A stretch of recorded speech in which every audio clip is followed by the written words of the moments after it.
이 스가랴서의 구조는 1장부터 6장까지 선지자의 환상이 나오고요. 그리고 7장, 8장은 성전을 재건하라는 니네들 금식하는 거 제대로 해라 뭐 이런 이야기죠. 누굴 위해서 하는 거냐 막 이렇게 뭐라면서 성전을 재건하라, 재건하면 회복이 올 것이다 하고 이제 9장부터는 본격적으로 회복에 대해서 이야기를 합니다. 그래서 크게 둘로 나누면 1장부터 8장까지 그리고 9장부터 14장까지 이렇게 나눌 수 있고요.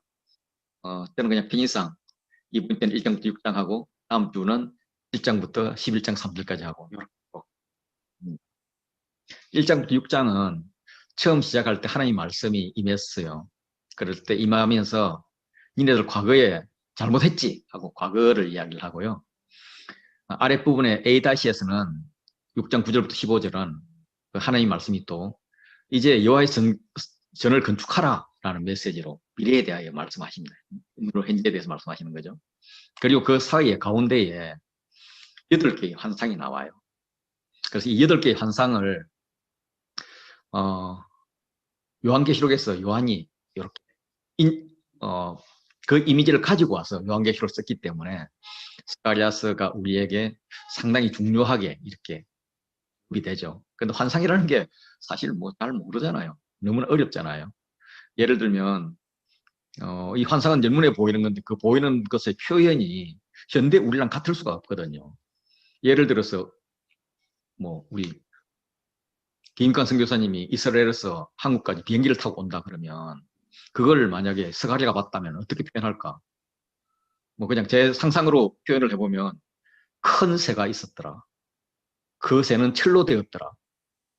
옆구리로 배로 사람들과 뭐 이렇게 물건들을 막 먹었더라. 마구잡이로 먹었더라. 그리고 큰 소리를 내고 하늘을 날았더라. 그리고 어느 땅에 닿아가지고 바다도 건너고 산도 건너서 닿아가지고 어, 먹은 것을 다 토해내었더라. 뭐 이렇게 표현하지 않을까 싶어요. 이제 그러면 그걸 우리는 비행기가 간 거구나 이렇게 상상해서 추측을 할 수 있을까? 조금 그렇죠. 그러면 있지만 가능하면 이제 그 당시에 써졌던 문학이라든지 또 문화 이런 것들을 보면서 이제 이걸 추측을 하는 거죠. 그래서 이 가운데 들어있는 8개의 환상을 데이비드 도로치라는 분은 이렇게 교차대국으로 분석을 했어요. 그래서 처음 시작할 때의 내 말 탄자와 내 대장장이 환상 2개의 사를 집중했고요. 그리고 A-에 보면 내 마차 또 사를 집중을 했어요. 그리고 이제 그 다 가운데에 이제 달인줄을 가진 자, 에바를 지닌 자 이렇게 그리고 그 C와 C-로 가면 이와의 집이 정결케 될 것이고 죄인들의 집은 저주를 받을 것이다. 그리고 가운데 4장에서 성전이 완성될 것이다. 이걸 말하는 것으로 이렇게 표현을 했습니다. 아주 분석이 잘 돼서 참 마음에 들죠. 특히 이 홀수 교차 대꾸가 나오면 이 중에서 제일 중요한 게 뭐 이거기 때문에 우리는 바쁠 때는 4장만 읽어도 되겠구나 이렇게 마음에 들게 해주니까 참 좋죠. 또 어떤 분은 이렇게 그냥 환상을 8개를 쭉 나열을 해서 이런 짝수 교차 대꾸로 분석한 분도 있어요. 자, 이것의 장점은 그냥 환상 하나씩 공부하기 좋다. 뭐 이런 장점이 있어서 제가 이제 강의를 할 때는 이렇게 짝수 교차 대꾸를 가지고 하고 실제로 이제 제가 이제 묵상을 할 때는 홀수 교차 대꾸를 가지고 합니다. 이 정도가 이제 전체의 구조이고요. 오늘 1장 1절부터 이제 관찰 질문을 해나가면서 우리 것들 이야기해 보겠습니다. 언제 스가랴에게 여호와의 말씀이 임했는가? 예, 그것은 다리오 왕 2년 8월이거든요. 이 다리오 왕 2년 8월은 포로 기환을 했고 성전 재건을 시작을 했습니다. 그리고 성전 재건이 중단되었죠. 중단되었는데 학계가 나타나서 성전 건축을 명령을 했습니다. 그리고 이제 성전 공사를 시작을 했고 그리고 이제 성전의 터가 놓아지자 그걸 보고 규모에 실망한 사람들도 생겨났고 그때에 이제 스가랴가 나타나서 성전에 대해서 이야기를 하는 겁니다. 스가랴가 이제 어떤 걸 주로 이야기를 하는가? 그리고 스가랴가 누구에게 이야기를 하는가 할 때, 여호와가 누구에게 심히 진노했을까? 이거는 너희의 조상들에게 대해서 노했다는 거죠. 그 너희의 조상들에 대해서 노했기 때문에, 다시 말해 포로 귀환한 공동체들의 조상들이 왜 포로가 되었냐, 이것입니다. 그래서 왜 진노했습니까? 했는 것은 내게로 돌아오라, 이 말이 나오는 거 봐서는 여호와께서 떠났다는 거예요. 악한 길, 악한 행위에서 떠나서 돌아오라. 그렇게 떠났기 때문에 돌아오라 하나님께서 그렇게 이제 갈구를 했는데 듣지 않고 귀를 기울이지 않았다는 거예요. 그러면 여호와께서는 어떻게 하실까? 돌아오면 내가 너희에게 돌아가겠다는 거죠. 그런데 지금 여호와가 유다 백성들에게 와 계세요. 와 계신데 그럼 회개를 해서 돌아왔나? 뭐 아닌 것 같아요. 예, 그냥 은혜로 돌아온 것 같아요. 그래서 이제 유다가 취해야 될 행동은, 조상에 대해서는 조상을 본받지 말고 하나님께 대해서는 하나님 말씀을 들으라, 귀를 기울이라, 이렇게 이야기를 하고 있습니다. 조상들과 조상들에게 외쳤던 선지자들은 지금 어떤 상태냐 하면 1장 5절에 영원히 살겠느냐라는 말을 해요. 다시 말해 죽었다는 거예요. 그들은 돌아오라는 경고를 들었지만은 기회를 놓쳤다. 너희도 영원히 살지 않는다. 내가 지금 이야기할 때, 선지자 통해서 이야기할 때 돌아오라. 기회를 놓칠 수 있다. 이렇게 이야기를 하는 거예요. 그런데 그 조상들의 주장은 1장 6절로 보면 여호와의 말씀이 이렇게 임하지 않았다라고 주장을 했다는 거예요. 너희도 듣고도 임하지 않았다고 그렇게 이야기할래? 하고 묻는 겁니다. 그리고 거꾸로 돌이켜 여호와께서 우리 길대로 우리 행위대로 우리에게 행하시려고 뜻하신 것을 우리에게 행하셨도다. 하나님 계획이 우리를 포로 보내는 것이었어. 뭐 이런 이야기를 합니다. 마치 요즘 같으면 애들이 왜 선악과를 만들어 가지고 선악과 먹게 했어. 계획이 선악과 먹게 하는 거 아니었어. 뭐 이런 어거지를 피우는 거랑 같은 이야기죠. 예, 그래서 우리는 하나님 계획 앞에 무능할 수 없기 때문에 우리는 뭐 별 죄가 없다. 뭐 이렇게까지 이야기하는 것 같습니다. 얘들이 로마서를 좀 읽으면 될 텐데 그 당시 로마서가 안 나와서 읽지 못해서 그랬나 봐요. 어쨌든 예, 이런 상황에서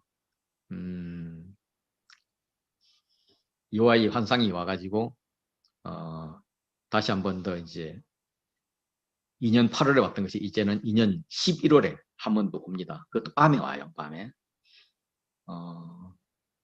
그때 등장하는 이제 환상들이 올 때는 좀 복잡해 하면은 등장하는 사람을 좀 이렇게 살펴보면 좋아요.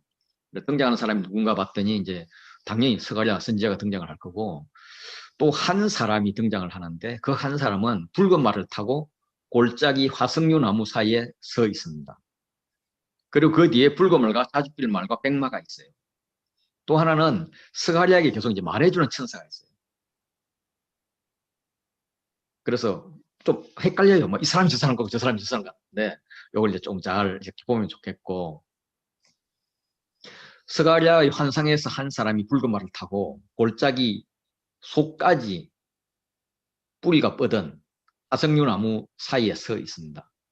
골짜기 속이라는 단어를 표현한 것은 지금 이스라엘의 역사의 한 변방, 저 골짜기에 이렇게 사람들이 주목을 받지 못하는 곳에 있다. 뭐 이런 의미로 보입니다. 화석류 나무는 지금 이렇게 사진 보여준 게 멀리서 보면 이렇고요. 키는 그렇게 크지 않죠. 그리고 꽃은 이렇게 하얀 건데 이걸 뭐 우리나라 말로는 은매화나무 이렇게 이야기를 합니다. 이스라엘에서는 토막을 지을 수 있는 5가지 식물 중에 하나라 그러네요. 이 나무는 이제 그 상록수이기 때문에 잎이 보세요. 빳빳하지 않습니까? 그래서 겨울에도 푸른색입니다. 새로운 시작을 상징하는 나무라고 이야기를 해요. 그래서 이 화석류나무에 섰다는 것은 그 골짜기에 있는 아무도 그렇게 관심 두지 않는 나무지만은 거기서 뭔가 새로운 사역이 시작됨을 하고 있습니다. 그 뒤에 붉은 말과 자줏빛 말과 백마가 있는데 선지자가 마치 선생에게 묻듯이 그 화석류나무 사이에 선자에게 묻습니다. 말탄 자들을 누구라고 말합니까? 누구입니까? 하고 물었더니 이는 여호와께서 땅에 두루 다니라고 보내신 자들이다 라고 이야기를 합니다. 구석구석 부지런히 찾아다녀서 순찰할 결과를 보고하는 자들이죠. 페르시아에는 그 제국의 기마 순찰대가 있어서 아마 그들을 연상한 것 같습니다. 그들이 이제 돌아다니면 사람들이 제국이 여전히 우리를 통치하고 있구나 이렇게 보는 건데, 이제 재밌는 것은 말탄 자들이 여호와의 천사에게 보고한 내용이 뭐냐면 1장 11절에 우리가 땅에 두루 다녀보니 온 땅이 평안하고 조용하더이다 라고 이야기를 합니다. 그러면 땅을 가봤더니 평안하고 조용해. 그러면 속으로 괜찮네, 좋네 이렇게 인식이 되는데, 이 보고를 받은 여호와의 천사의 반응이 굉장히 실망하면서 사소연하는 거예요. 12절을 보면 여호와께서 언제까지 예루살렘과 유다 성읍들을 불쌍히 여기지 아니하시려 합니까? 이렇게 묻는 거예요.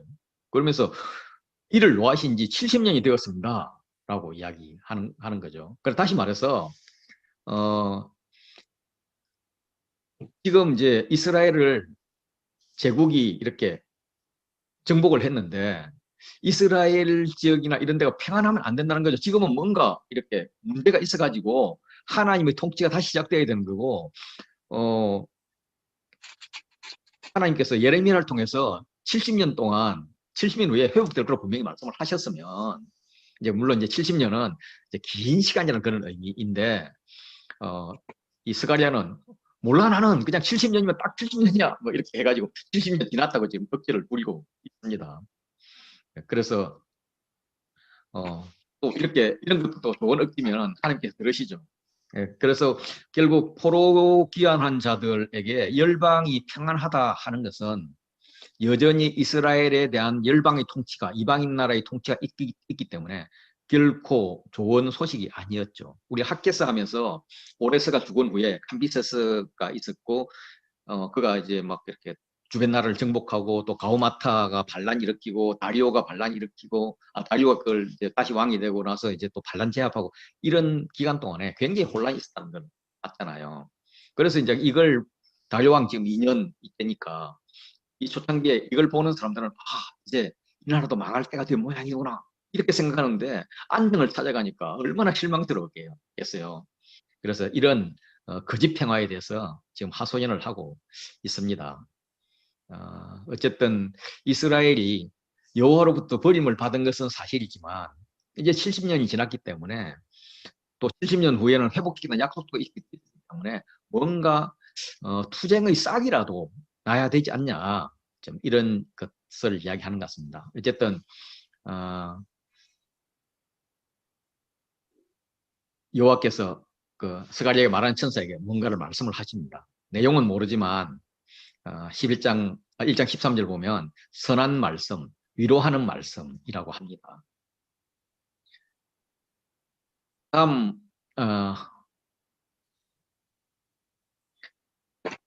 천사가 이제 스가랴에게 외치라고 준 여호와의 말씀이 14절부터 17절까지 쭉 나옵니다. 이걸 좀 요약을 하면 하나님께서 예루살렘과 시온에게 크게 질투하였다라고 해요. 이제 우상 숭배를 했기 때문에 그렇겠죠. 안이란 여러 나라에게 예루살렘과 시온을 넘겼다. 다시 말해서 주변 이방 나라들에게 야, 이네들이 좀 징계해라고 했다는 거죠. 그런데 안이란 여러 나라는 하나님이 허락한 징계보다 더 큰 고난을 주었다는 겁니다. 그래서 하나님께서 진노했다는 거예요. 그러니까 다시 말해서 하나님께서 이스라엘에 화가 나긴 났지만 그래도 화를 내는 척하고 겁을 주려고 했던 거지, 그렇게 실제로 패고 막 그냥 뭐 돈도 빼앗고 뭐 이렇게 까지는 원하지 않았는데 얘들이 정신을 못 차리고 이렇게 했다는 거죠. 저는 어릴 때 기억이 났어요. 아버지가 이제 우리 동생 막 뭐라 할 때 보면은 야, 두원아, 이놈 안 되겠다, 매 하나 가져와라. 그러면 내가 그 말을 알아듣고 아빠 매가 없어요 라고 한다든지, 정말 아버지가 때릴 수 없는 뭐 엄청 큰 걸 갖다 놓는다든지, 아니면 아주 뭐 젓가락 같은 걸 갖다 주면은 아버지가 허허 웃고 말 건데, 또 미련하게 동생도 미운 면도 있고 교육도 쉽게 되겠다 싶고 아버지 말에 순종한다는 척하면서 아주 때리 좋은 매를 갖다 줬다면 아버지가 그거 자꾸 때릴 수도 없고 안 때릴 수도 없고 참 속으로 답답했을 것 같은 지금 그런 거거든요. 근데 여기 산술 듣떠서 뭐 그런 거죠. 우리 중고등학교 때는 또 좀 거칠었잖아요. 그래서 아빠가 뭐 아니면 고학년 선생님이 야, 쟤 손 좀 봐 그러면 화장실 데리고 옆에 데리고 가서 야, 그래도 선생님이 아빠가 이래도 동무하면 안 그러니까 하면서 이렇게 안아도 주고 달래도 주고 이래야 되는데, 그게 아니라 막 친구들까지 데리고 와서 때리고 막 돈 빼앗고 그랬다면 아버지가 선생님 화를 되게 낼 일이죠. 지금 이제 그런 상황입니다. 그래서 이걸 본 하나님께서 그 고난받는 백성이 너무나 불쌍해서 예루살렘으로 돌아왔다는 겁니다. 그리고 예루살렘에서 하나님의 집이 건축될 것이고 먹줄을 칠 것입니다. 그래서 결론적으로 하나님의 성읍은 넘치도록 다시 풍성해질 것인데, 왜냐하면 여호와가 다시 시온과 예루살렘을 택했기 때문입니다. 그래서 여기 이제 1장 17절에 반복되는 단어를 보면 다시라는 말이 나옵니다. 다시 외쳐 이르기를 다시 풍부할 것이다. 다시 시온을 위로하며 다시 예루살렘을 택하리라. 그래서 예루살렘의 회복을 기정사실화하고 있습니다.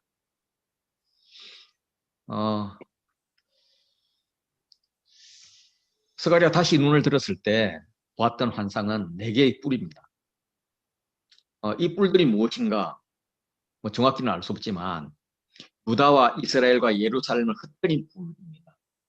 그러니까 유다와 이스라엘의 나라를 이렇게 빼앗아 가지고 포로로 이렇게 보내버린 나라들이죠. 뭐 초기에는 아수르고 바벨론도 그랬고요. 지금 뭐 페르시아가 뭐 흩뜨리질 않았지만은 마찬가지인 거죠. 예. 이제 그렇게 흩뜨린 나라인데, 그러면은 그 이스라엘을 압제하던 열방이 어떻게 됩니까? 라고 했을 때, 이 보였던 네 뿔은 힘과 권위의 상징이거든요. 왕국이거든요. 아니, 왕국이 그대로 있으면 안 되죠. 이렇게 생각하고 있을 때 하나님이 또 짠하고 보여준 것은 1장 20절에 대장장이 4명입니다.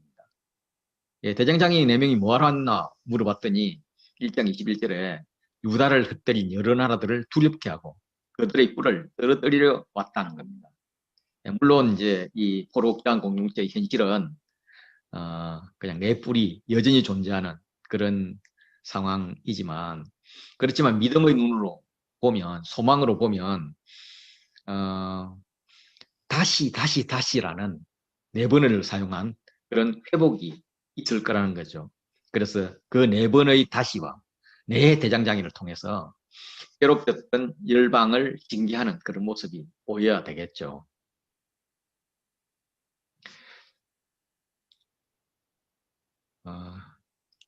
다음에 이제 스가랴가 또 환상을 봅니다. 또 이렇게 성냥줄을 잡은 사람의 환상인데, 이 환상도 조금 헷갈려요. 그래서 먼저 이 환상에 등장하는 사람들, 천사들 뭐 이런 것들을 한번 보는 거예요. 그래서 보면 한 사람이 나타나는데 청량줄을 손에 잡고 있습니다. 2장 4절에 그 소년이 나오는데 아마 이 소년하고 한 사람과 같은 사람 같아요. 그리고 이제 3절에 보면 4개 말하는 천사가 있는데 그가 나가려고 합니다. 나가려고 하는데 다른 천사가 들어와서 그를 맞아요. 이러면서 이 대화가 시작되는데, 청량줄의 용도는 예루살렘을 청량하기 위한 거거든요. 다시 말해서 예루살렘을 청량한다는 것은 예루살렘에 대한 보호를 의미도 하고요. 아니면 거기에 뭐 재건축을 하겠다는 그런 의미이기도 하겠죠. 그런데 그를 맞이한 천사가 하는 명령이 뭐냐면 달려가서 그 소년에게 이르라, 말해라 라고 얘기합니다. 그래서 말할 게 뭐냐면 예루살렘이 장차 그 가운데 사람과 가축이 많으므로 성곽 없는 성읍이 될 것이라. 내가 불로 둘러싼 성곽이 되며 그 가운데 영광이 되리라. 이렇게 말씀하시는 거예요. 다시 말해서 그 예루살렘은 재건축할 것 없어. 젤 것도 없어. 뭐 이렇게 성읍 이런 거 만들 필요도 없어. 왜냐하면 내가 거기 살 거 다 할 거거든. 그렇게 는 청량할 필요 없어. 그러니까 청량줄 걸고 아이한테 빨리 잡아가지고 괜히 흑생하게 시키지 마. 라고 이야기를 하는 거죠. 이 청량줄과 먹줄은 가랴스의 1장 16절 아래에 보면 이제 요 먹줄이 나오잖아요. 먹줄이 나오는데 여기 에스겔서에도 3줄이라고 나와요. 그래서 아마 이게 동일한 기능을 가지고 있지 않을까 이렇게 생각을 합니다. 그래서 결론적으로 청량할 필요가 없는데 사람과 가축은 살아있는 모든 생명체를 뜻하는 그런 관용구입니다. 그래서 사람과 가축이 많다. 이건 회복이 됐다. 이런 말이거든요. 아주 충실한, 풍성한 그런 회복이 있을 거라고 말을 하고 있습니다. 아니, 뭐 가축이라든지 이렇게 뭐 사람이 많은 거는 좋지만 그러면 성벽이 더 튼튼해야죠. 이제 이런 의문이 들었을 때 내가 둘러싼 성곽이 될 거야. 너희들이 예루살렘 성벽 굉장히 튼튼하게 지었지만 결국 그 바벨론에 의해서 무너졌잖아. 이렇게 이야기합니다. 그리고 그 가운데서 영광이 되리라. 임마누엘. 그러니까 너희는 나를 믿고 성전 건축을 계속해라. 성전 건축하면서 성곽도 없는데 저기 쳐들어오면 어떡하지? 이런 걱정하지 말라. 물론 이제 에스라 느헤미야 보면 에스라가 성전을 건축하고 느헤미야 때에 이제 성벽을 건축을 하는데 그 성벽 그 걱정하지 말고 그냥 해라. 불안해할 필요 없다. 이러면서 성전 건축을 독려하는 메시지로 그렇게 봅니다. 이 소녀는 바벨론 성에 거주하는 시온, 너희를 노력한 여러 나라로 보냈다. 이 말로 봐서는 노략을 당해서 바벨론 잡혀간 자들, 그래서 아직 포로귀환하지 않은 백성들 같습니다. 이제 그들이 어떻게 해야 하는가, 이제 뭐 이런 이야기들을 합니다. 그러면 오라 너희는 북방 땅에서 도피할지어다. 왜냐하면 내가 너희를 하늘 사방에 바람같이 흩어지게 했기 때문에. 바벨론 성에 거주하는 시온아 너는 어서 피할지어다. 영광을 위하여 나를 너희의 노력한 여러 나라로 보내셨기 때문에 그렇다. 예, 이렇게 하면서 큰일 났다, 시급하다, 빨리 그 북방 땅 거기서 나와라 라고 하죠. 물론 이제 그 바벨론이 이스라엘 북쪽보다는 좀 이렇게 동쪽에 가깝잖아요. 그렇게 가까운데 이제 쳐들어온 폭로는 이스라엘을 볼 때는 북쪽에서 오기 때문에 북방 땅이라고 이렇게 이야기를 합니다. 그러면서 구조가 보면 여기 이제 바벨론 성에 거주하는 시온이 어떻게 해야 될 건지 이야기를 하면서 이게 이루어질 때 내가 말한 거 알 거다. 만군의 여호와께서 나를 보내신 줄 알리라 하는 게 두 개 이렇게 있고 그 가운데 C가 노래하고 기뻐하라. 왜냐하면 내가 너희들 가운데 머물 것, 임마누엘 할 것이다 라고 이야기를 하고 있습니다.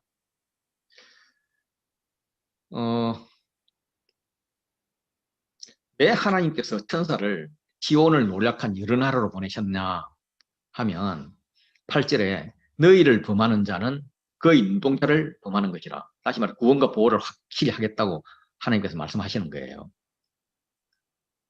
그래서 나는 포로되어 있는 너희와 함께하고 있다. 그러므로 너희를 범하는 자는 너희를 눈동자같이 보호하시는 여호와를 범하는 것이다. 이렇게 말하는 겁니다. 그래서 북방 땅, 바벨론과 시온은 어떻게 될 것인가 이렇게 했을 때 그들은 그들을 섬기는 자들에게 노략거리가 될 거다라고 이야기합니다. 그런데 이제 좀 재밌는 것은 2장 9절 보면 만군의 여호와께서 나를 보내신 줄 알리라. 이런데 이걸 이제 문맥상으로 읽으면 그냥 만군의 여호와가 나다. 인데 이게 어법상으로 많이 좀 안 맞잖아요. 그럼 이 나가 누구인가? 이런 고민을 해요.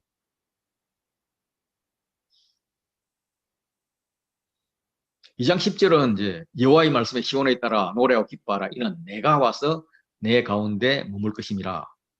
이때는 이 내가 여호와로 볼 수가 있어요.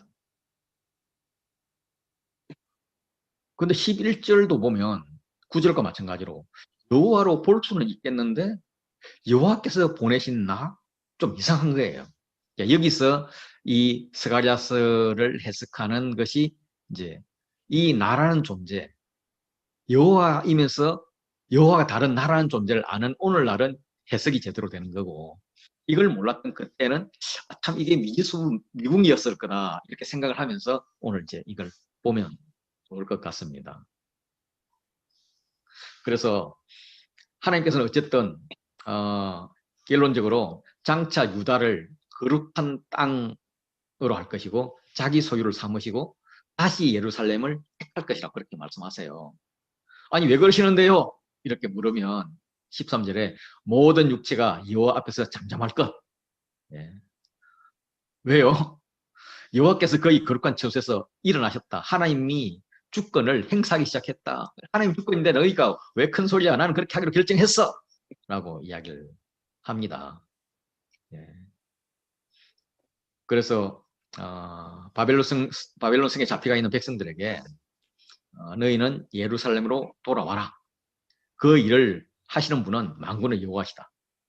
그래서 이스라엘은 노래하며 기뻐해야 된다라고 격려를 하십니다. 예, 하나님께 돌아와서 이스라엘 가운데서 임마누엘 하실 것을 지금 약속하고 다음 이제 네 번째 환상을 보면 대제사장과 여호수아가 나옵니다. 사탄이 그를 대적하고 있죠. 그거는 이제 여호수아고요.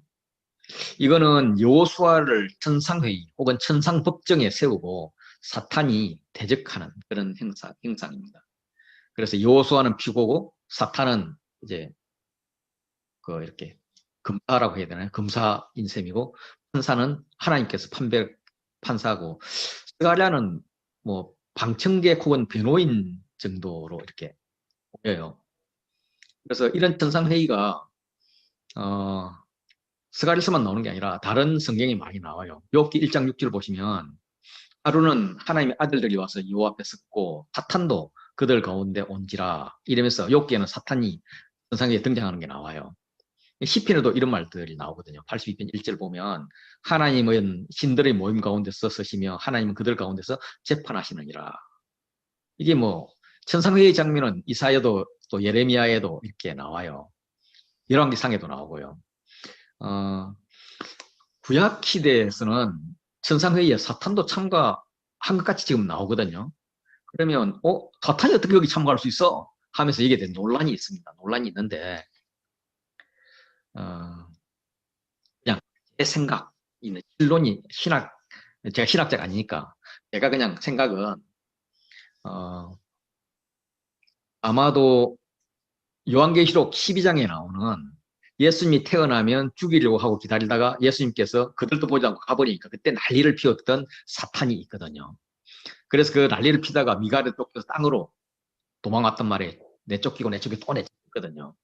그래서 그 사건이 일어나기 전 또 예수님께서 사역을 하실 때 하늘에서 예, 일 떨어지는 걸 이렇게 본 그 사건이 있기 전에는 아마 천상회의에서 이렇게 참소자 역할을 한 게 아닌가 그런 생각을 합니다. 그래서 그 참소를 하는 게 나중에는 하나님마저 참소를 하니까 이놈 자식 하면서 쫓아버린 게 그냥 제 생각입니다. 예, 그렇게 해서 지금 이제 법정에 있고요. 거기에 대해서 이제 여호와께서 심판을 하십니다. 그러면 사탄아 여호와께서 너를 책망하노라. 예, 이렇게 이야기합니다. 책망하노라를 두 번 반복을 해요. 사탄을 책망한 이유는 여호수아가 더러운 옷을 입고 천사 앞에 서 있기 때문입니다. 다시 말해서 죄인의 옷을 입고 있는 거예요. 그거는 불에서 꺼낸 거슬린 나무가 아니냐 하면서 너무 고생시켰어! 라고 이야기를 하는 거예요. 아마도 이제 여호수아는 대제사장이기 때문에 정결한 옷을 입어야 하는데 사탄이 굉장히 더러운 문자적으로 막 역겨운 토사물, 배설물, 막 쓰레기가 묻은 이런 옷을 입혀놓은 거죠. 다시 말해서 죄를 둘러씌우고 죄 투성이라 지금 고발을 하는 거예요. 그래서 하나님은 더러운 옷을 여호수아가 입고 있는 것이 아니라 사탄 너가 더러운 옷을 입혔지 라고 해석을 하면서 불에서 거스러낸 나무라고 그렇게 표현을 합니다. 불에서 꺼낸 거슬린 나무는 아모스서 4장 11절에 있어요. 4장 11절 보면 예루살렘 성을 멸망하는 것을 어떻게 표현하냐면 소돔과 고모라를 무너뜨림 같이 하였다고 표현을 해요. 그래서 그 중에서 불 가운데서 빼낸 나무 조각, 예, 이거는 겨우 도망 나온 자이죠. 예, 그런 자들로 이제 만들었다는 건데 그렇게 겨우 빠져나와가지고 결국 한 것은 포로로 끌려가는 거죠. 실제로 여호수아의 할아버지 스라야는 느부갓네살에 의해서 추행되고 여호사닥 그 아들 이제 여호사닥은 바벨론 포로로 끌려가는 것이 이제 이런 게 나오거든요. 그래서 바벨론의 그 침공에서 겨우 빠져나왔는데 포로로 끌려갔고 결국 죽었던 이런 이야기입니다.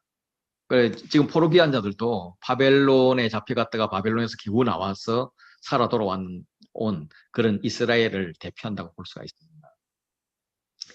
여호수아에게는 어떻게 판결을 내리느냐 하면 그 더러운 옷을 벗기라. 너는 더러운 옷을 개인의 옷을 입을 때가 아니다. 내가 내 죄악을 제거해 버렸으니까 내게 아름다운 옷을 입히라. 그래서 아름다운 옷을 입힙니다. 그러니까 스가랴가 옆에서 있다가 정결한 관을 그의 머리에 씌우소서 그렇게 이야기를 해요. 그러면 제가 법정에서는 모르겠는데 권옥수 형제님 혹시 이런 거 저 법정의 방청석에서 막 이렇게 하면 법정 못 오게 되지 않나요? 심하면은 그렇게 하는데 예, 주로 지금 퇴정시킵니다. 예, 어쨌든 지금 스가랴가 굉장히 주제넘는 것을 하고 있거든요. 그런데 하나님께서는 정결한 관을 그 머리에 씌우고 옷을 입히고 여호와의 천사는 곁에 섰다고 이야기를 합니다. 그래서 하나님께서는 기도를 들어주시는구나. 약한 자의 기도를 들어주시는구나. 이런 생각을 합니다. 여호수가 한 것은 사실 아무것도 없다고 봐도 되죠. 그냥 제된 모습 그대로, 이 모습 이대로 여호와 앞에 서 있었을 뿐입니다. 회개하는 모습도 없어요. 그냥 여호와의 처분만 기다리고 있는.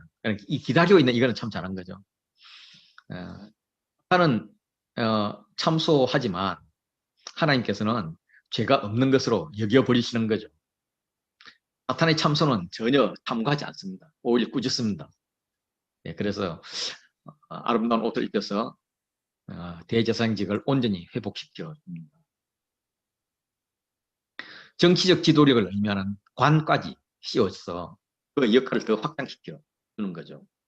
그러면서 옷을 갈아입은 여호수아에게 내린 임무는 7절을 보시면 내가 만일 내 도를 행하며 내 규례를 지키면 그때는 내가 내 집을 다스릴 것이요 내 뜰을 지킬 것이며 이렇게 다스리고 지키는 것은 제사장은 성전만 다스리고 지키지만 뜰은 또 지키지 않죠. 사실 이게 내 집과 내 뜰이라는 것은 내 백성들을 의미하고 내 나라를 의미하거든요. 그럼 이건 왕의 역할이지 제사장 역할이 아니에요. 너로 여기 섰는 자들 가운데 왕래하게 하리라. 천상회의에 참가한 자들이 이제 있는데 그 사이를 왕래할 거란 거예요. 이 왕래하는 것은 천상회의에 참가하는 자이고 천상회의에 참가하는 사람은 우리가 선지자라고 불러요. 그래서 선지자 역할을 할 거라는 거예요. 제사장에게 왕의 역할과 선지자 역할을 다 주는 거예요. 이거는 이제 하나님의 집이 건축되었음을 전제로 하는 것 같습니다.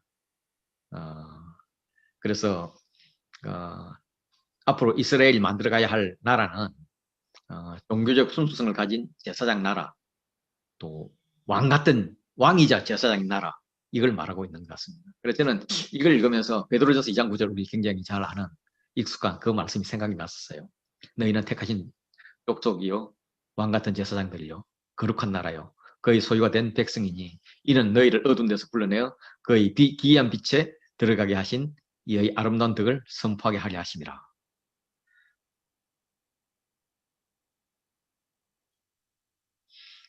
하나님께서 예표를 주셨는데 대제사장에게 야 너를 그렇게 세울 뿐만 아니라 더 엄청난 일도 보여줄 거야 하면서 3장 8절에 내가 내 종 싹을 나게 하리라 하면서 이제 보라 이제 우리 개역 개정의 성경이 이 보란 말이 빠졌는데 영어 성경 같은 건 behold 원문에 있단 말이죠. 보라 하는 강조가 이 강조가 3번 나와요. 8절에 한 번, 9절에 2번요. 그렇게 하면서 이제 강조를 하는데 싹이 날 거라는 거예요. 싹이라 이름하는 누군가 나타날 거라는 거예요. 그리고 이제 여호수 앞에 세운 돌을 보라. 그 한 돌에 7눈이 있다. 이렇게 이야기하면서 내가 거기에 새길 것이며 이 땅의 죄악을 하루에 제거하리라 라고 이야기합니다. 그리고 10절에 보면 그 날에 너희가 각각 포도나무와 무화과나무 아래로 서로 초대하리라 라고 이야기를 합니다.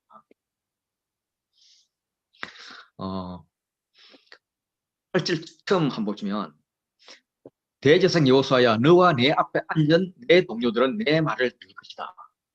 이제 이 여호수아 공동체는 하나님의 음성을 듣는 공동체가 될 거예요. 근데 사실 구약 시대에는 모세 때는 모든 사람이 하나님께서 음성을 주시려고 했지만 사람들이 무서워가지고 너무 두려워요. 모세님 당신이 들어주세요. 이렇게 해가지고 모든 사람의 음성이 뭐 특별한 경우 아니면 일방적으로 안 왔잖아요. 그런데 지금 이제 여호수아 이 시대에는 모든 사람이 하나님의 음성을 주겠다고 이렇게 이야기합니다. 그런데 이제 사실 스가랴 말라기 지나고 나면은 400년 동안 침묵기가 오고 그 이후에 예수님이 오셨을 때 그 음성을 듣게 되죠. 어쨌든 그게 하나님의 약속의 증거가 될 것이라고 이야기합니다. 그러면 싹은 무엇을 상징할까? 싹은 전통적으로 다윗의 혈통을 올 메시아를 나타내고 있습니다.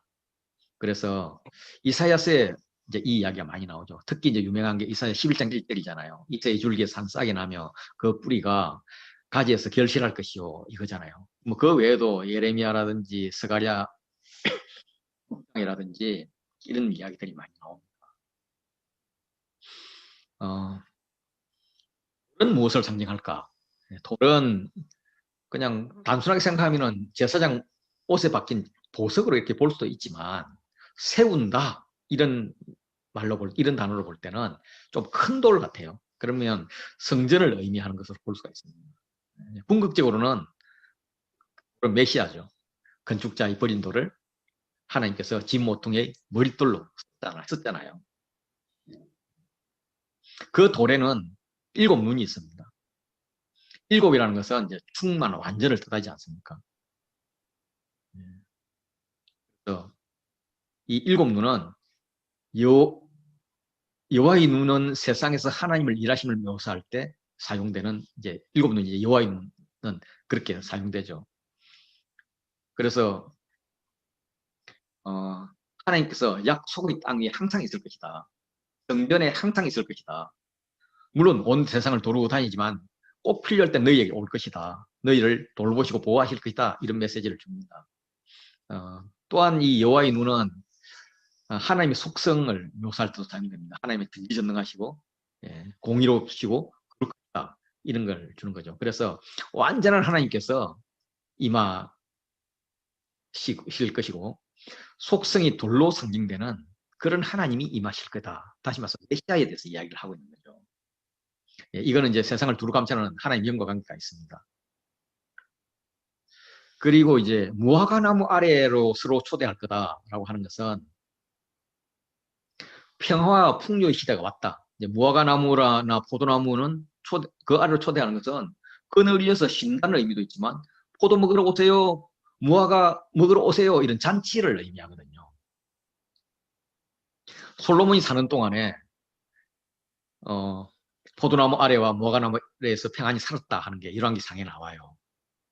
그런데 이제 우리가 요한복음을 보면 무화과나무는 진리를 찾는 것을 상징하잖아요. 빌립이 이제 예수님을 보고 메시아다 하면서 친구 나다나엘에게 소개를 하지 않습니까?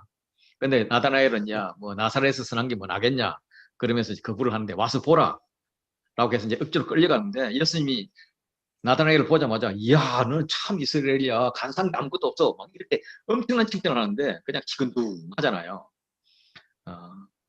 그래서 어떻게 나를 압니까? 뭐 잘 모르면서 괜히 그 사탕발림으로 칭찬하는 거죠. 뭐 이런 식으로 물으니까 예수님께서 빌립이 너를 부르기 전에 내가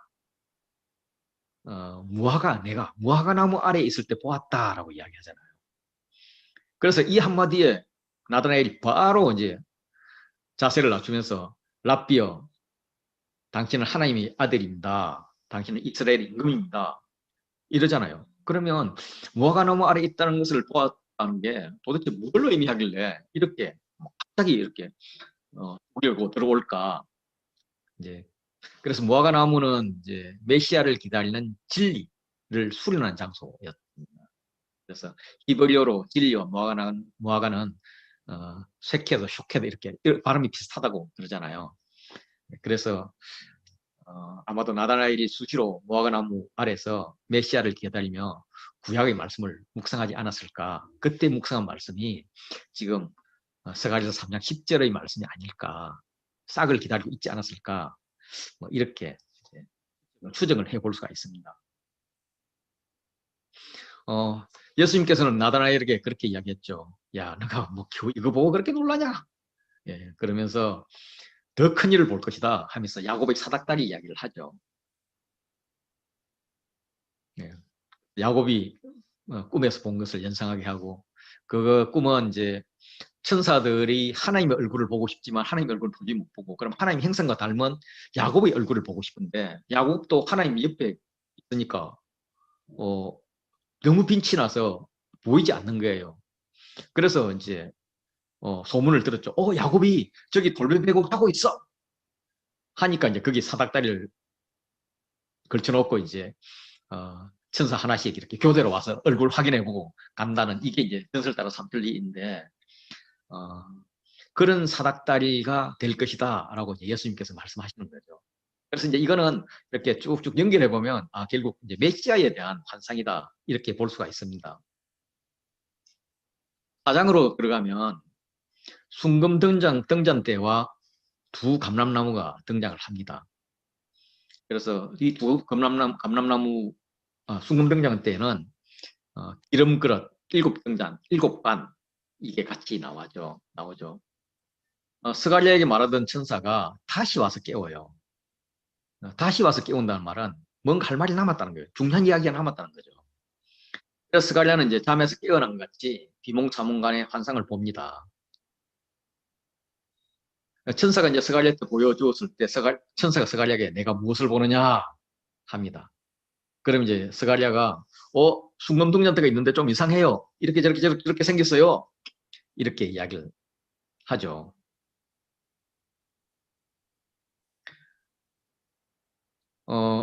그러니까 이제 스가랴 천사에게 근데 이게 뭐죠? 하고 묻습니다. 물으면 천사가 안 가르쳐줘요, 바로. 내가 이것들이 무엇인지 알지 못하느냐 하면서 모르는 걸 확인해요. 이게 이제 랍비들의 교육방식이라고 합니다. 그러면 이제 한 번 더, 예, 내가 몰라요. 확실히 알려주세요. 이제 이렇게 하면은, 그래서 이제 알려주는 게 지금 이야기인데, 천사가 스가랴에게 물어본 것은 등잔대고 감람나무요를 물어봤는데, 생뚱맞게도 4장 6절을 말씀하세요. 이는 힘으로 되지 아니하며 능력으로 되지 아니하고 오직 나의 영으로 되느니라. 이렇게 말하는 거예요. 다시 말해서 스룹바벨아 너의 능력으로 되지 않는다.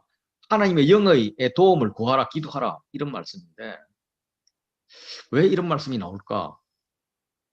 스룹바벨은 고레스 원년에 4만 명의 백성을 끌고 귀환해서 성전 건축을 지휘하고 있었거든요.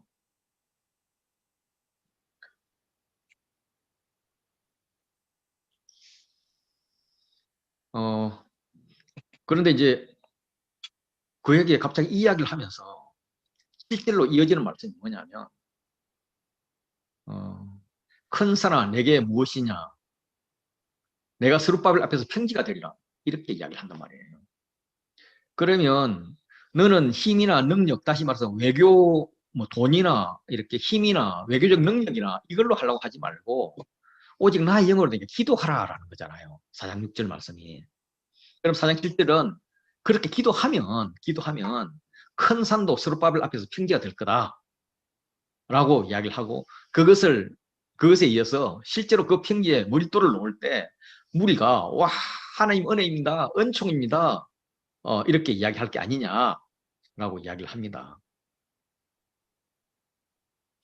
큰 산이 지칭하는 게 이제 뭐 여러 가지로 생각해 볼 수 있죠. 학자들은 여호수아가 여호수아를 참수하는 그 사탄이라고 이야기를 하는 사람도 있습니다. 어쨌든 또 뭐 성전 건축 관련된 모든 어려움이 될 수 있을 거고요. 또 문맥적으로는 성전에 필요한 돌을 캐올 산을 의미하겠죠. 성전을 건축하려면 돌을 캐와야 되니까. 예. 그런데 이 돌을 높은 산을 캐오는 게 아니라 그냥 평지 이렇게 쉽게 갖고 오겠다 뭐 이런 말인데 이제 이거보다도 좀 더 우리가 눈여겨봐야 될 것은 마태복음 17장 10절 보면 믿음의 능력에 대해서 이야기를 하죠. 너희 믿음이 작은 까닭이라 진실로 너희에게 이르노니 만일 너희에게 믿음이 겨자씨 하나님 만큼만 있어도 이 산을 명하여 여기서 저기로 옮겨지라 하면 옮겨질 것이다 라고 이야기를 합니다. 예. 21절에도 비슷한 말이 나오죠. 예, 그러니까 무화과나무에게 된 일뿐만 아니라 산들을 들려 바다에 던지지라 하여도 될 것이다 라고 이야기를 하는 거죠. 이게 스가랴서 4장 7절에 나오는 지금 이 말씀을 차용해서 사용하고 있는 겁니다. 그래서 천사는 내가 무엇을 하느냐? 스룹바벨에서 무엇이냐? 스룹바벨 앞에서 편지가 되리라 하는 것은 스룹바벨이 여호와의 영으로 기도하면 이렇게 이루어질 거다라고 이야기하는 겁니다. 그래서 스룹바벨의 손이 성전 기초를 놓았기 때문에 그가 또 그 일을 맡길 거라고. 그러면 4장 10절 보면 작은 일의 날이라고 멸시하는 자가 누구냐? 라고 이야기해요. 그 작은 일 아니야. 멸시하지 마. 라고 합니다.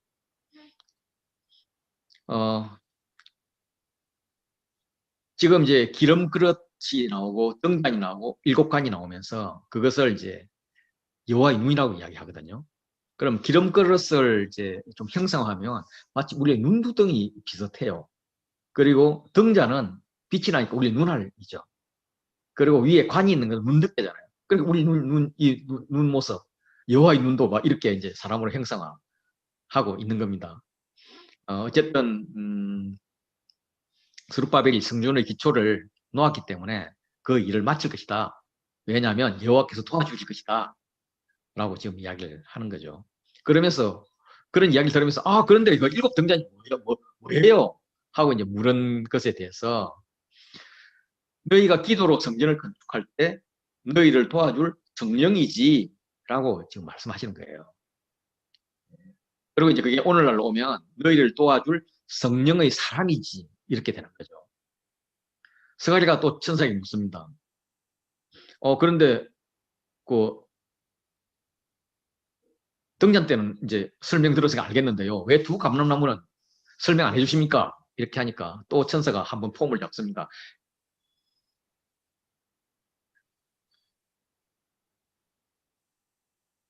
네가 이거 뭔지 알지 못하냐? 그러니까 스가랴가 모릅니다. 나 모르니까 알려주세요. 야, 너는 확실히 몰랐어. 내가 알려주는 거야. 하면서 알려주는 게 기름 부음 받은 자 둘이라고 이야기합니다. 온 세상의 주 앞에 서 있는 자입니다.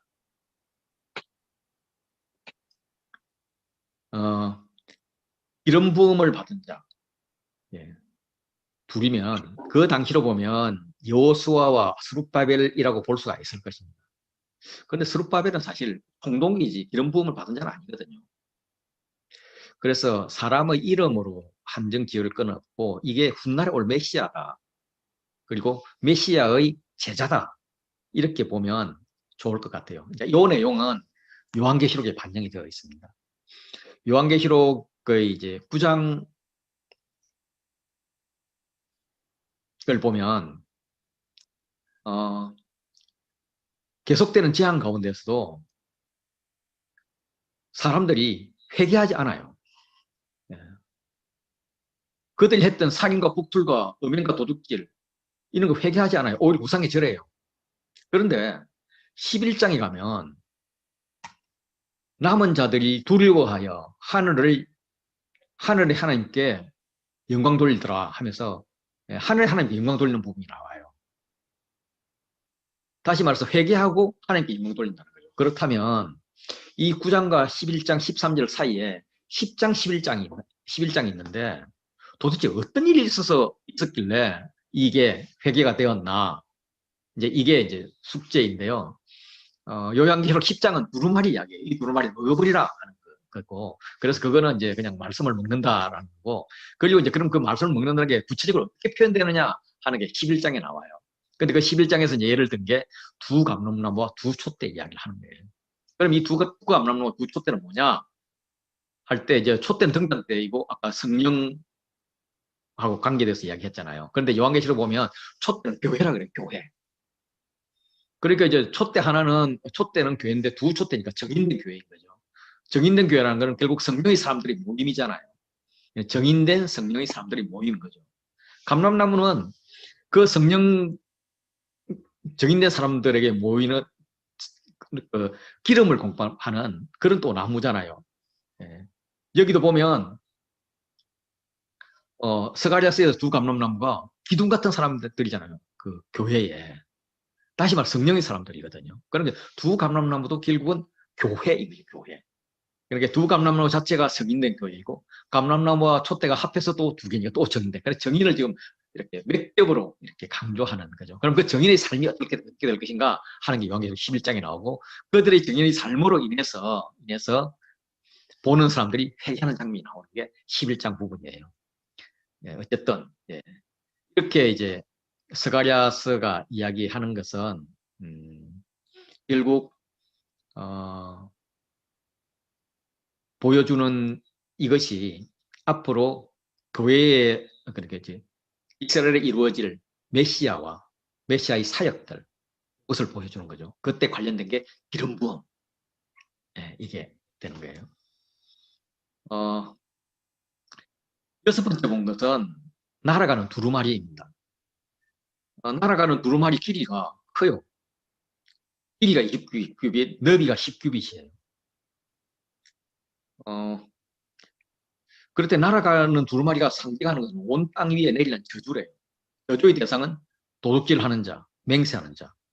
또 5장 4절 보면 도둑의 집에도 들어가고 특별히 내 이름을 가리켜 망령되이 맹세하는 자의 집에도 들어가서 죽여버리겠다는 거죠. 끌어버리겠다는 거죠. 두루마리의 크기가 길이가 20규빗이고 너비가 10규빗으로 굉장히 큰데 그 당시 두루마리 중에서 이렇게 길이가 긴 것은 있었어요. 이렇게 길이가 긴 것은 있는데 폭은 뭐 우리가 지금도 이제 두루마리 형상을 해놨는데 그렇게 넓지 않았거든요. 그래서 이건 굉장히 비정상적으로 큰 거고 저주문이라서 이게 뭘까? 이걸 이제 어디서 찾느냐면 열왕기상 6장 24절 이하에서 찾아요. 어때요? 이거는 이제 솔로몬 성전에 그 속죄서 위에 있는 천사 그룹상을 지금 표현해 놓은 건데 거기서 이제 한 그룹 이제 천사 하나에 날개가 두 개 있잖아요. 그래서 이쪽 날개도 다섯, 저쪽 날개도 다섯이니까 날개 둘을 합하면 10규빗인 거예요. 그런데 천사가 둘이 있으니까 10규빗과 10규빗. 그래서 이게 20규빗인 거예요. 그런데 이 그룹의 높이가 10규빗인 거예요. 그렇다면 지금 이야기하는 이 날아가는 두루마리는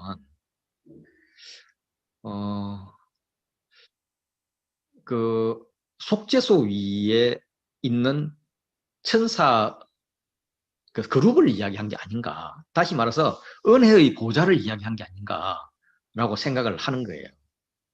이 은혜의 보좌는 그 속죄소는 법궤 뚜껑이잖아요. 법궤를 열면은 그 안에 십계명이 들어 있죠. 그래서 이제 전통적으로 십계명은 한쪽에는 1부터 5계명, 또 반대쪽에는 6부터 10계명 이렇게 들어 있다고 생각을 해왔죠. 그래서 두루마리에 적혀 있는 왼쪽에 1부터 5계명 중에서 정중앙인 3계명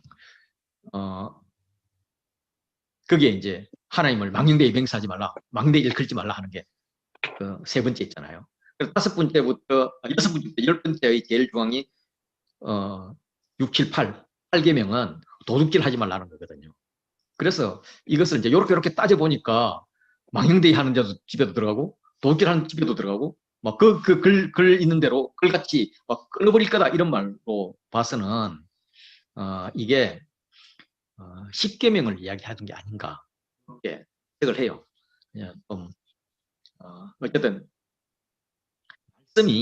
말씀이 그 악한 자의 집에 머무르면서 그 집의 나무와 돌과 집을 나무와 구석구석 샅샅이 다 살아버릴 것이다.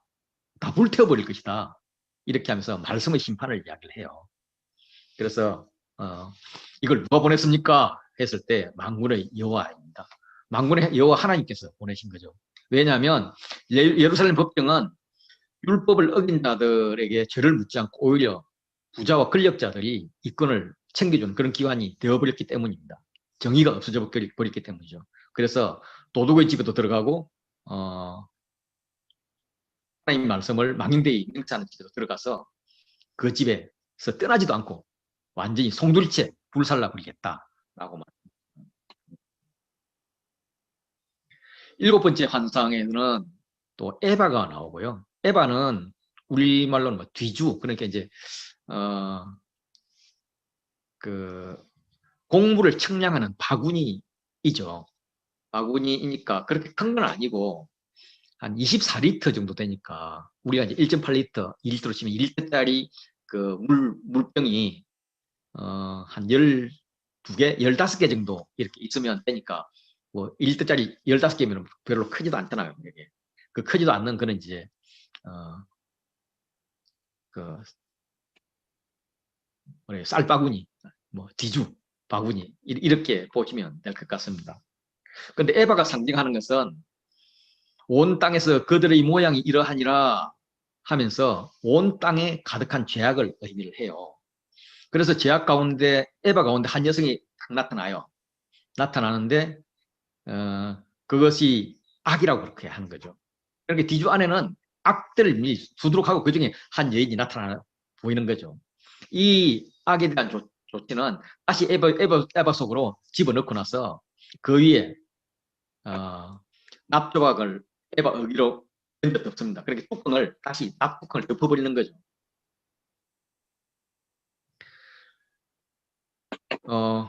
그리고 나서 이제 에바를 옮기는 두 여인의 모습이 나오는데 그 두 여인은 삭의 날개와 같은 날개가 있고 그 날개에는 바람이 이릅니다. 그리고 이제 그 바람 날개를 타고 어디로 가는가 하는 곳이 이제 시날로 가죠. 시날. 시날은 뭐 페나게로는 바벨 탑을 쌓았던 땅이 이제 그들이 동방으로 옮겨가다가 시날 평지를 만나서 거기 거류하며 바벨 탑을 쌓았다 그러잖아요. 그리고 이제 조금 더 앞에 나오는 것은 용감한 사냥꾼 니무롯이 있었던 나라예요. 이게 이제 바벨 그 신할 땅이라고 이야기를 하는데 이제 바벨론이 있는 그 땅이죠. 이제 그 당시에 이제 사냥꾼 그러면 사냥꾼은 사실 이렇게 쓸데없는 짓을 하는 거거든요. 가축을 키워서 그거 갖고 제사를 지내고 식물을 먹어야 될 그런 시대잖아요. 그런데 이제 이렇게 사냥꾼 하는 거는 무참히 이렇게 동물들을 죽이는 이런 별로 좋지 않은 그런 이미지이죠. 그런 이미지이고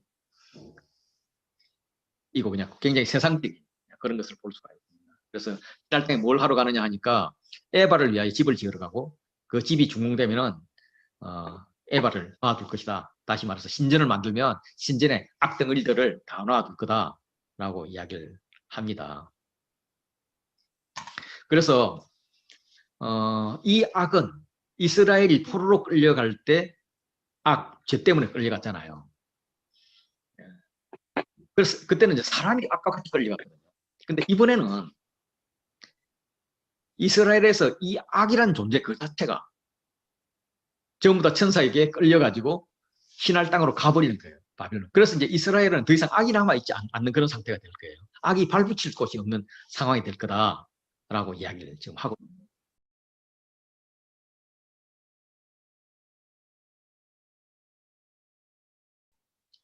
제가 했던 관찰 질문을 소개를 드리면 스가랴가 이제 마지막으로 8번째로 본 환상은 내 병거가 두 산 사이에서 나온다 하는 걸 봤습니다.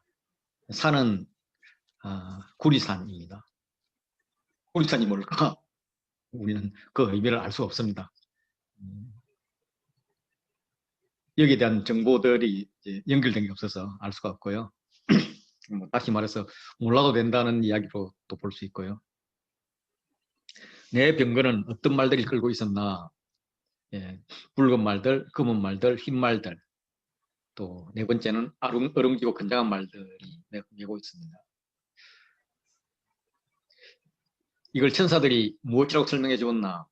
이는 하늘의 내 바람, 온 세상의 주 앞에 서 있다가 나가는 것. 예, 하나님께서 뭔가 이제 바람, 예, 상당히 힘이죠. 그걸 주 앞에 있다가 어떤 명령을 받고 나가는 거죠. 자, 병거들이 가고자 하는 방향은 이 부분은 이제 사분들이 좀 많이 이렇게 날가 있어서 동서남북으로 나갔을 것 같은데 동서남북이 아니고 왜 방향이 그렇지 뭐 이런 생각을 하는데 일단 지금 이거는 이제 그 우리 개역 개정에 번역되어 있는 걸 가지고 한다면 검은 말은 북쪽 땅으로 나가고 흰 말은 그 뒤를 따르고 북쪽 땅으로 나가는 게 말 두 마리 반이 북쪽 땅으로 가요. 북쪽 땅에 할 일이 많다는 거예요. 어룽진 말은 남쪽 땅으로 나가고 건장한 말은 나가서 땅을 두루 다니고자 하니 그래 북쪽은 아수르, 바벨론, 페르시아 전통적으로 이스라엘을 침략한 나라입니다. 지금 현재 상태로 그렇게 이 스가랴 상태로 보면은 페르시아죠. 물론 이제 바벨론이 결정적으로 이제 멸망시켰지만은 그 말에 거기에 두 마리 말이 나간다. 그만큼 그쪽은 말이 나가서 할 일이 많다는 거죠. 남쪽은 이제 이집트 쪽을 이야기를 하고요. 그리고 이제 한 마리가 그 외에 남북 외에 여러 나라로 두루 다닌다 이런 표현입니다. 북쪽으로 나간 말들의 역할은 뭐냐 할 때 8절 보면 북쪽으로 나간 자들이 북쪽에서 내 영을 쉬게 하였느니라 라고 이야기합니다. 이 내 영은 이제 여호와의 영인데 여호와의 영이 쉰다는 것은 여호와가 평화의 시대가 왔기 때문에 더 이상 이렇게 안식을 누린다, 예배만 받는다 이런 의미로 보면 되겠죠. 그래서 북쪽 나라들의 악을 멸망시켰고 땅을 안식시키기 때문에 여호와의 영이 쉬는 거죠. 그래서 그 북쪽으로 나간 두 말들이 그쪽의 악을 제해버려 가지고 이제 땅에 죄악이 강하면 땅이 그들 토해내잖아요. 토해내고 안식으로 들어가잖아요. 그 안식으로 들어가서 여호와 영이 안식하고 있다. 이렇게 해석을 하면 괜찮을 것 같습니다. 첫 환상도 이제 말들이 나오는데 첫 환상하고 비교를 하면 같은 점은 말이 등장하는 거고 범위가 범세계적이라는 것이고요. 차이점은 두 번째 환상에는 마차가 추가됩니다. 그래서 첫 번째 환상은 말만 있기 때문에 말이 굉장히 빨리 간다, 신속한다. 이렇게 말의 신속감, 빨리 가서 두루두 다니보고 와. 이거라면 정보를 가져온다면 이 여덟 번째 이 말의 환상은 말이 일단 바람이라 그랬고요. 짐을 끌 수 있는 힘을 강조하고 있어요. 마차를 갖고 다니까. 그래서 두루 다니면서 힘을 쓸 것이다 라는 거죠. 그래서 이 스가랴서에서는 이제 해석이 요 정도까지 되고 이게 요한계시록 6장에 그대로 반영이 됩니다. 그래서 6장을 해석을 할 때 스가랴서의 그 이미지를 가져옵니다. 이 말들은 결국 나가서 1장에서 스가랴가 환상을 보았던 것이 아니 그 땅이 평안하면 어떡합니까? 문제가 있어야죠. 했는데 지금부터 할 거야. 내가 뿔을 꺾어버릴 그런 대장장이를 준비했어 하면서 이제 말을 내보낸다는 거죠. 그죠? 말을 내보내니까 이 말들은 뭔가 하나님의 권위를 가지고 세상의 악한 것들을 제해버리려 오는 그런 이제 세력이라고 이렇게 볼 수가 있죠. 그것들을 이제 하나님께서 뭐 이방 무대로 사용할 수도 있고 뭐 다른 걸 사용할 수도 있고 여러 가지 방법으로 사용을 하실 텐데 지금 이제 그런 상태입니다. 계시록 6장 2절은 해석을 하면 하나하나가 상당히 그 로마 시대의 상황을 가지고 해석을 하면 상당히 많이 해석을 할 수 있어요. 요거는 제가 다음에 요한계시록 할 때 한번 해석을 해드리도록 하겠습니다. 어쨌든 이것이 심판의 대상이 우리 편이 아니라 다른 편이다. 이스라엘 편이 아니라 이스라엘을 침략한 편이다. 그게 심판의 대상이고요. 그들에게 이 심판은 굉장한 두려움을 가져오는 거죠. 심판의 다른 한쪽 면은 이제 구원이니까 문제는 이제 누구를 심판하느냐가 중요한 거죠. 그 심판의 대상이 내가 아니라 저쪽 편이다. 내가 아니라 그냥 일방적인 재판관이 아니라 하나님이시고 예수님이시다, 내 편이시다. 예, 요게 이제 중심이 되고요. 그리고 6장 9절부터 15절까지는 1장에서 귀환 공동체에 대해서 막 질책을 했다면 이번에는 이제 귀환 공동체를 격려하는 것입니다. 이때도 이제 여호와의 말씀이 임할 때 관련된 인물들을 보면 스가랴가 있고요. 사로잡힌 자 가운데서 바벨론으로부터 돌아온 헬데, 도비야, 여다야가 있고, 그리고 스바냐의 아들 요시아가 나오고, 오사닥의 아들 대제사장 요수아가 나옵니다. 헬데와 도비야와 여다야는 누구일까?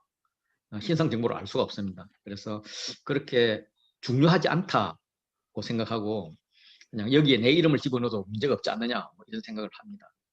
그래서 스가랴도 사로잡힌 자 가운데서 돌아온 사람이거든요. 그런데 구태여 헬데와 도비야와 여다야에게 사로잡힌 자 가운데서 돌아온 사람이라고 하는 표현을 쓴 이유는 아마도 이 스가랴가 이 현상을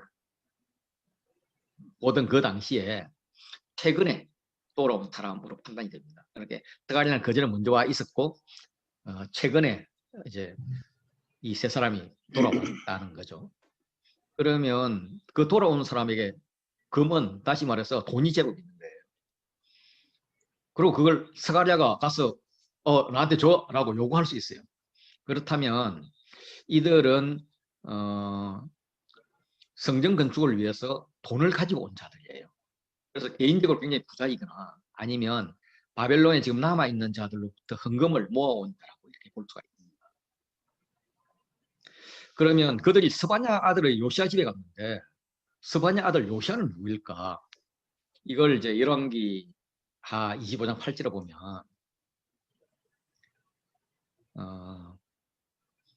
바벨론 왕 느부갓네살의 19째 해 5월 7일에 바벨론 왕의 신복 시대장 느부사라단이 예루살렘에 이르러 이 대장이 이미 제사장 스라야와 부제사장 스바냐와 성전 문지기 세 사람을 사로잡고 했는데 이때 스바냐가 나와요. 스바냐.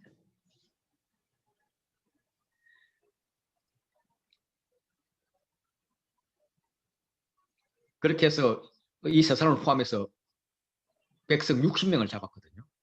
25장 20절 보면 시대장 느부사라단이 그들을 사로잡아 가지고 림나 바벨론 왕에게 나아가매 바벨론 왕이 하맛 땅 림나에서 다 쳐 죽였더라. 이와 같이 유다가 사로잡혀 본토에서 떠났더라. 이런 말씀이 나오는데 느부갓네살이 예루살렘을 정복하고 성전 물품을 다 갖고 가잖아요. 그때 성안의 백성, 다시 성안에 산다면 귀족인 거죠. 귀족 60명을 잡아갔는데 이때 부제사장, 대제사장 다음에 부제사장 스바냐가 있었는데 스바냐가 요시아의 아버지입니다. 이들이 림나에서 다 죽었어요. 끌려간 60명이. 그걸 볼 때는 성전 파괴하고 약탈한 것에 대해서 끝까지 저항해서 잡혀간 거기서도 뭐 눈을 똑바로 뜨고 니네들은 저주를 받을지어다 뭐 이렇게 외치지 않았을까 생각을 하는데 그래서 이제 이거는 순교자로 본다면 이 순교자 부제사장의 아들입니다. 그 부제사장 요시아도 포로로 끌려갔지만 돌아와서 지금은 이제 지역 유지 역할을 하고 있는 걸로 보고 포로 공동체에서 사람을 보낼 때 요시아 집으로 이렇게 온 것으로 보입니다. 그러면 요사닥의 아들 대제사장 요소는 누구일까 할 때 이제 요사닥이 역대상에 보면 사독 계열의 제사장으로 나옵니다. 그리고 그 요사닥이 옮겨질 때 요사닥도 잡혀갔다고 그렇게 이야기를 합니다. 다시 말해서 성전 멸망 당시에 대제사장은 스라야였고 그 아들은 요사닥이었습니다. 그리고 일빅 대제사장 요수아의 아버지 다시 말해서 그 요사닥은 그때 대제사장의 아들이 요사닥은 요수아의 아버지입니다. 바벨론으로 폴로로 끌려갔고 아마 그가 죽었겠죠. 그리고 이제 여호수아가 귀환해서 지금 대제사장직을 수행하고 있는 겁니다. 그래서 스가랴에게 하신 명령은 뭐냐면 은과 금을 받아라. 받았으면 그 정경구를 하는 게 아니라 멸류관을 만들어라. 그리고 여호사닥의 아들 대제사장 여호수아의 머리에 씌워라. 그리고 여호와의 말씀을 전하라. 여기서 이제 의문이 되는 것은 대제사장에게 왜 금 멸류관을 씌우지? 이런 생각이 듭니다. 금 멸류관을 씌우는 것은 성전한 용사라든지 아니면 왕에게 씌운다면 말이 되는데 대제사장에 씌우는 것은 아무래도 앞으로 메시아 싹에 대한 예표를 하기 위한 퍼포먼스가 아닌가. 앞으로 이렇게 멸류관을 쓴 사람이 나타날 거야. 이런 게 아닌가 싶습니다. 그래서 스가랴에 전한 말씀이 이제 12절부터 쭉 나오죠. 그래서 싹이라는 자가 나타나고 그가 여호와의 전을 건축할 거라고 합니다. 여호와의 전을 건축하고 영광도 없고 그 자리에 앉아서 다스릴 것이고요. 그리고 이 제사장이 자기 자리에 있을 텐데 제사장과 이 싹이라고 하는 자 사이에 평화의 의논이 있을 것이다. 평화가 있을 것이고 평화스러운 의논, 마치 천상의 예배 같은 그런 의논이 있을 것이다.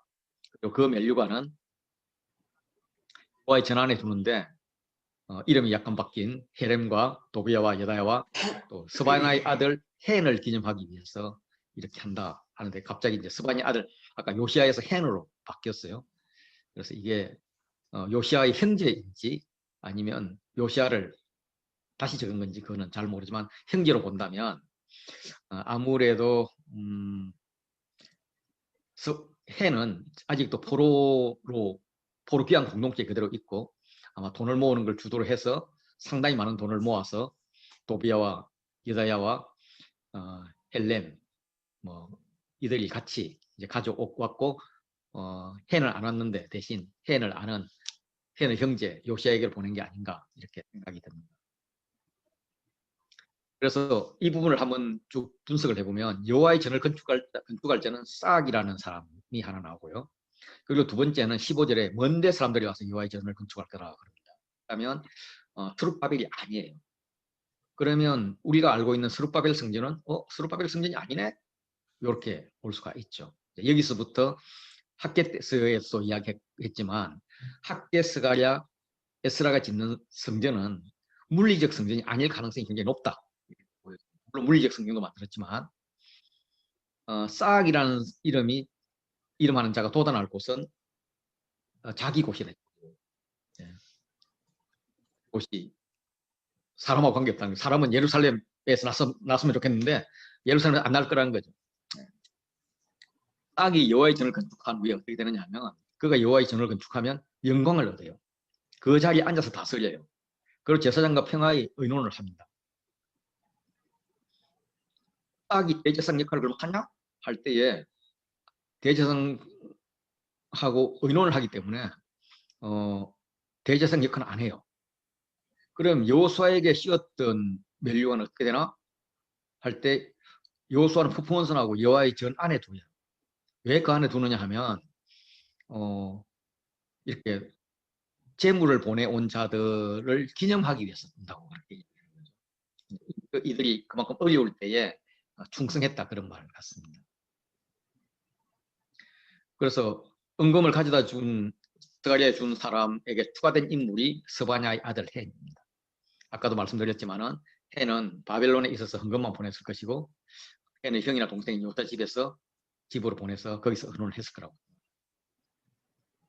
여호와의 전의 건축되는 조건은 뭔가 할 때에 하나님 여호와의 말씀을 들을진대 이같이 들으리라 이렇게 이야기하면서 말씀이 임했고 그 말씀을 들으면 모든 일들이 이루어질 거다 하면서 상당히 메시아적 예표를 하고 있는 것이 이 책입니다.